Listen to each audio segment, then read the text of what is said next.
इस खबर को इतना ब्लास्ट कीजिए, शेयर कीजिए कि पावर स्टार का है दुनिया जमाना, इंडिया के बाहर भी भैया के दीवाना, जरे वाला जर जाई, मरे वाला मर जाई, आज भी बजेला लॉलीपॉप भी पुराना। वायरल हुआ था दीवाना पवन सिंह के, पवन सिंह भैया ने हम लोग को सपोर्ट किया था।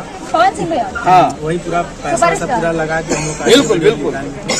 हम हई दीवाना पवन सिंह के, भोजपुरी में रैप विनय टीम के, लंदन में लॉलीपॉप गाना बजेला, इंडिया में हमारा पीना चलेला, साड़ी से ताड़ी हिट हो गईल, टैटू वाला लड़का सुपर हिट हो गईल, 56 के छाती बाटा मोछिया पे ताव हो, गंगा के किनारे हमरे भैया जी के गाँव हो, गौर से आके देखा पंकज पवन सिंह के छतिया पे छपल बा भैया जी।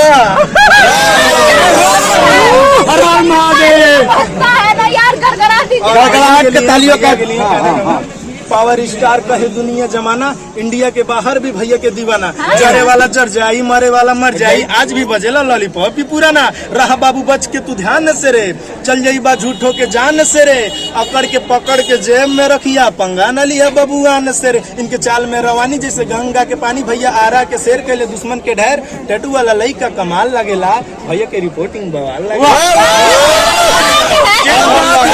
मैं संस्कृति बिहार को अब जितने दर्शक देख रहे हैं, इस खबर को इतना ब्लास्ट कीजिए, शेयर कीजिए कि ताकि इस प्रतिभा को और हम लोग का आवाज पहुंच जाना चाहिए। ये सबसे बड़ी खबर, ये संस्कृति बिहार पर आप लाइव तस्वीर देख रहे हैं, यानी गोरखपुर से हम लोग आए हैं। मैडम बहुत अच्छा, हाँ, और लॉलीपॉप मैडम के साथ।